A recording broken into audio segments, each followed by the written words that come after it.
భద్రాద్రి కొత్తగూడెం జిల్లా ఇల్లందులో కర్వచౌత్ పండుగను పరదేశీయులు ఘనంగా జరుపుకున్నారు. ఉత్తరప్రదేశ్ నుండి సింగరేణి ప్రాంతాలైన ఇల్లందు, కొత్తగూడెం, మనుగూరు, మంచిర్యాల, బెల్లంపల్లి, గోదావరికని ప్రాంతాలకు వలస వచ్చి నివాసం ఉంటున్నారు. అగ్ని సాక్షిగా తన మెడలో తాళి కట్టిన భర్త దీర్ఘాయువు అష్టైశ్వర్యాలతో కలకాలం వర్ధిల్లాలని సాంప్రదాయ రీతిలో పండుగను ప్రతి ఏటా నిర్వహించుకుంటున్నామని పరదేశీయులు తెలిపారు.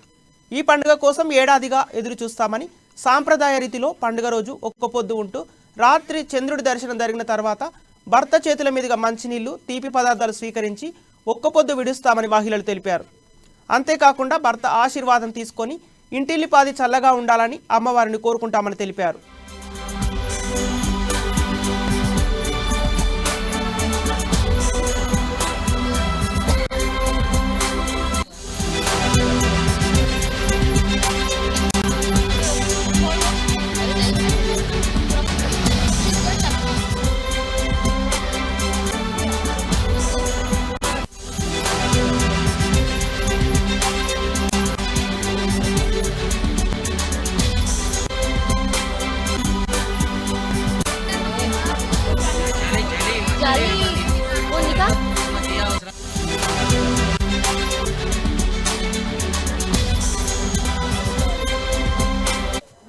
మేము యూపీ నుంచి వచ్చాము, ఇక్కడ స్థిరపడిపోయాము.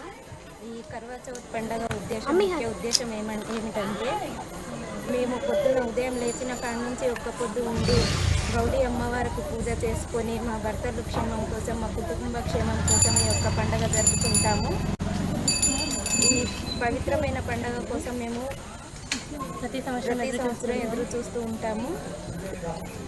ఉద్దేశము మా కుటుంబ క్షేమము, మా భర్తల క్షేమము, మా గ్రామ క్షేమం కోసం మా గౌరీ అమ్మవారిని పూజించుకొని చేసుకుంటాము. ఇది నాకు చాలా పవిత్రమైన పండుగగా జరుపుకుంటాము. ఎంతో గొప్పగా నిర్వహించుకుంటాము. ప్రతి సంవత్సరం కూడా ఈరోజు చాలా ఘనంగా నిర్వహిస్తారు మా ఆడపడుచులందరూ కూడా.